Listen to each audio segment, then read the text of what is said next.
بسم اللہ الرحمن الرحیم۔ السلام علیکم دوستو، اگر اپنے ارد گرد نظر دوڑائی جائے اور اس دنیا کو دیکھا جائے تو ہم دیکھتے ہیں کہ دنیا میں مسلمان جہاں بھی ہیں مشکل میں نظر آتے ہیں اور وہ ذلیل و خوار ہو رہے ہیں، بدحال ہیں، کھانے کو روٹی نہیں ہے، رہنے کو گھر نہیں ہے، آپس میں لڑ رہے ہیں۔ دوسری جانب غیر مسلم اور انگریز یا مغربی اقوام ہیں جو کہ مسلسل ترقی کرتی جا رہی ہیں اور خوشحال زندگی گزار رہی ہیں۔ سوال یہ پیدا ہوتا ہے کہ دین اسلام پر عمل کرنے والے ہم مسلمان اس کائنات کو بنانے والے اللہ کو ہم مانتے ہیں اور اس کی عبادت کرتے ہیں، لیکن اس اللہ کو نہ ماننے والے اتنی تیزی سے ترقی کیوں کر رہے ہیں؟ ایسا ہی ایک سوال لیے ایک مسلمان شخص ڈاکٹر ذاکر نائک صاحب کے سامنے آیا اور یہ سوال داغ دیا۔ ڈاکٹر ذاکر نائک صاحب اور اس شخص کے درمیان یہ گفتگو انگریزی زبان میں ہے۔ ہماری ٹیم آپ کے لیے اس کا اردو ترجمہ پیش کر رہی ہے۔ As you know, the Muslims of the years have declined in the areas of science, technology, and other fields. Now, why have we declined recently, and why are the Muslim nations bowing to Western countries for technological help and other help? Well, that's a very good question. That why have the Muslims declined?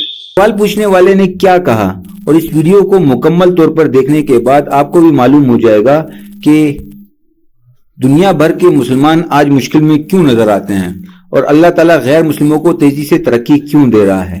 سوال کرنے والا شخص جو کہ بظاہر مسلمان معلوم ہوتا تھا، ڈاکٹر ذاکر نائک صاحب سے پوچھنے آیا تھا کہ میں آپ سے جاننا چاہتا ہوں کہ دنیا بھر میں مسلمان تنزلی کا شکار کیوں ہیں، وہ گرتے چلے جا رہے ہیں۔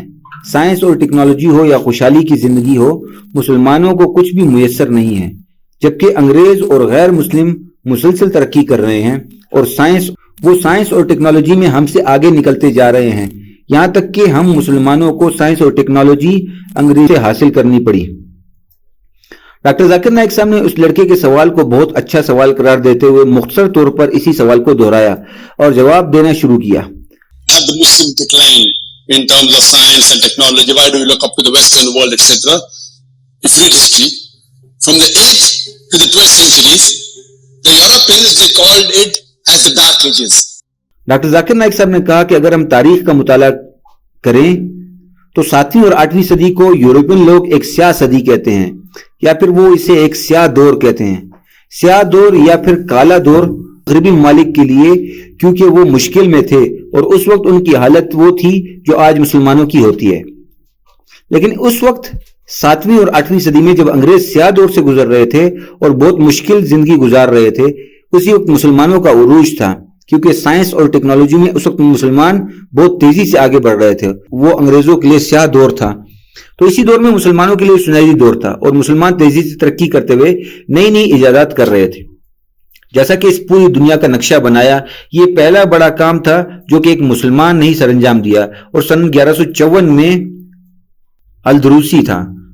صرف یہی نہیں بلکہ میتھمیٹکس جس پر پوری دنیا چلتی ہے، ریاضی مسلمانوں سے پہلے تک یہ صرف اور صرف زیرو کا علم رکھتے تھے اور صرف صفر کا عدد جانتے تھے، لیکن مسلمانوں نے آ کر 1 2 3 4 اور پھر 1 1 2 1.4 5 اس طرح کے ڈیسیمل فگرز بھی مسلمانوں نے سکھائے۔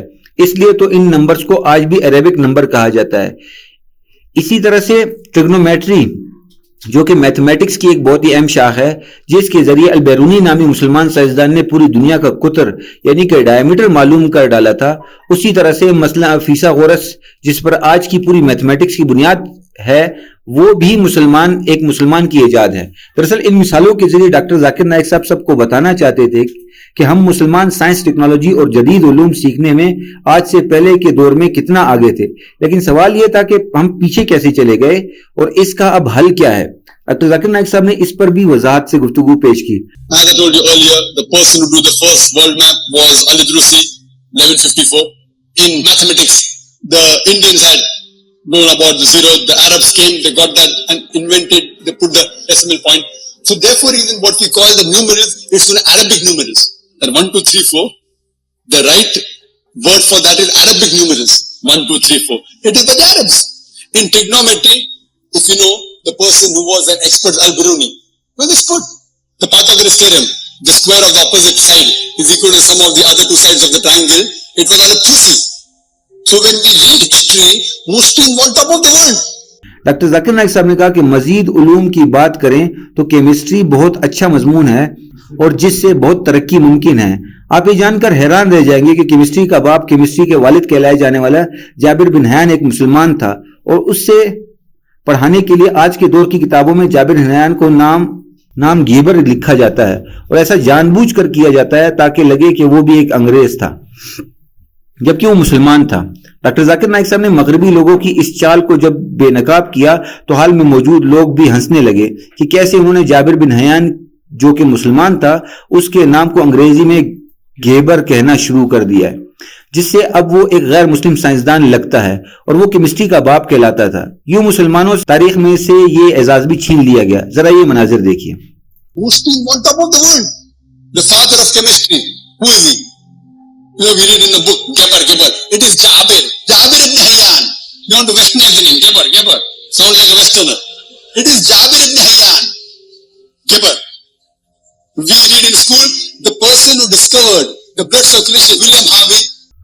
ڈاکٹر ذاکر نائک صاحب نے یہ بھی بتایا کہ دنیا کی کئی ایجادات اور دریافتیں ہیں۔ مثال کے طور پر اسکول کی کتابوں میں پڑھایا جاتا ہے کہ ہمارے جسم کی رگوں میں خون کیسے دوڑتا ہے۔ کہا جاتا ہے کہ خون کی ہماری رگوں میں گردش کو ولیم ہاروی نام ایک انگریز سائنسدان نے معلوم کیا، جبکہ اس سے 400 سال پہلے ابن نفیس ایک مسلمان بایولوجسٹ اس بارے میں بھی واضح طور پر بتا چکا ہے، لیکن انگریزوں نے جان بوجھ کر کتابوں میں سے مسلمانوں کے نام ہٹا دیے ہیں۔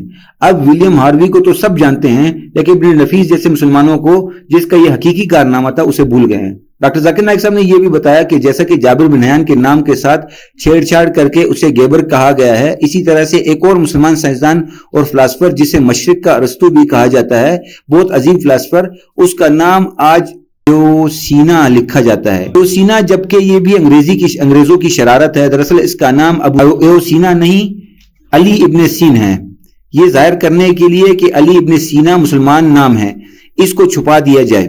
مغربی لوگوں نے تاریخ کی کتابوں میں سینا لکھ دیا ہے تاکہ دنیا کے بڑے بڑے کارنامے ایسے لگے کہ غیر مسلموں نے ہی کر رکھے ہیں۔ اس کے علاوہ بھی ڈاکٹر ذاکر نائک صاحب نے دنیا کے کئی جدید علوم اور ان سے وابستہ مسلمان سائنسدانوں کے نام گنوا دیے، مگر سوال تو یہ تھا کہ ہم مسلمان اتنی تنزلی کا شکار کیوں ہیں، اور اب ہم مسلمان ایسے لوگ پیدا کیوں نہیں ہوتے جو جدید سائنس اور ٹیکنالوجی میں ماہر ہوں۔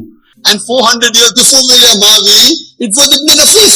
Ibn Nafis was the first person who described the blood circulation. But in the books we read about William Harvey, no one knows about Ibn Nafis. In medicine, Razi, Muhammad, Shakir, they're experts. In chemistry, in medicine, in smallpox, we know the Aristotle of the East. Aristotle of the East. Avicenna. Ali ibn Sina. In Avicenna. We think it's the Westerner, Avicenna. It is Ali ibn Sina. I can give hundreds of names of Muslim scientists, but I agree with you. کہ میں مانتا ہوں کہ آج کے دور کا مسلمان گراوٹ کا شکار ہے اور جدید علوم سے دور ہے اور ٹیکنالوجی میں بھی بہت پیچھے ہے، ترقی میں پیچھے ہے، اور انگریز بھاگتا اور دوڑتا چلا جا رہا ہے۔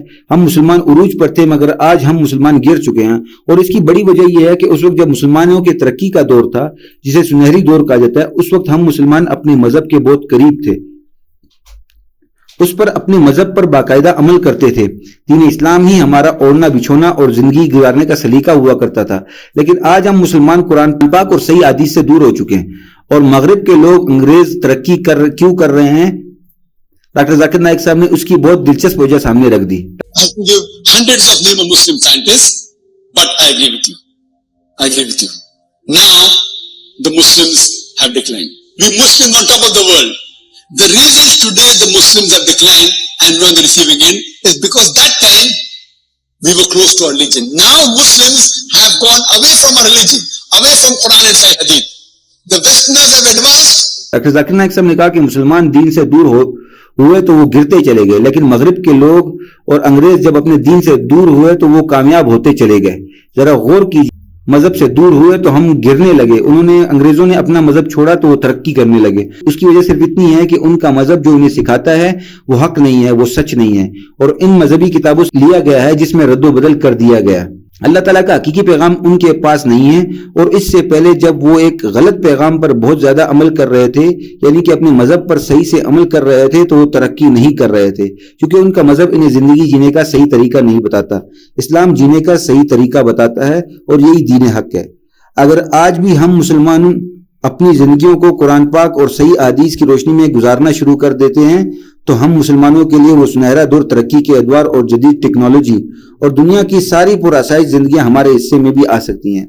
اور دوسری جانب اگر انگریز ایک بار پھر سے گمراہ ہو جائیں تو اپنے ہی مذہب پر عمل کرنا شروع کرتے ہیں تو پھر یہ بھی گرنا شروع کر دیں گے. ڈاکٹر ذاکر نائک صاحب نے یہ کہہ کر اپنا جملہ مکمل کیا. مناظر دیکھیے. Decline because we have gone away from our religion. The Westerners have advanced because they too have gone away from their religion. Their religion is not us, our religion is us.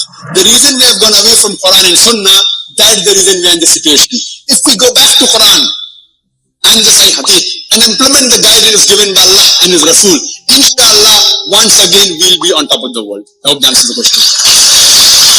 دوستو یہ video آپ کو کیسی لگی ہمیں comment section میں ضرور لکھیے اور ایسی ہی ویڈیوز کو دیکھنے کے لیے ہمارے چینل کو لائک شیئر سبسکرائب کریں. اجازت دیجیے. اللہ حافظ.